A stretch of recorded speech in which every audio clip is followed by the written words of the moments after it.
We got the gang here this morning. So let's get right into it. This is a really cool 8-foot custom walk-in we're getting ready to pull off right here. Let me show you. So the garden tub here is getting ready to come out. We're going to life-proof all this floor. All right, we're going to build, here, let me get you a flip, make life easy. So we're going to build a kick-out wall right here, about a foot. Okay? It's an 8-foot span. And we're going to shrink this down to 6-foot doors.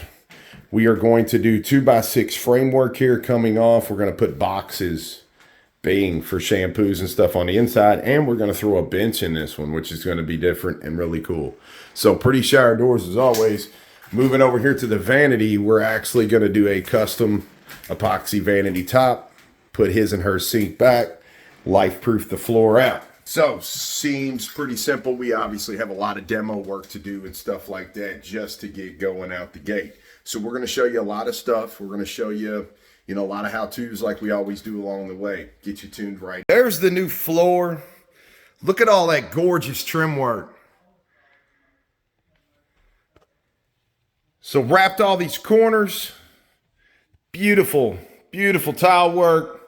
That's metal sluter going across that curb all the way up. Look, check out what the homeowner did. Look at that. I mean, just phenomenal. Makes you feel like you're sitting right at church. She is super, super excited. We've made matching boxes over here.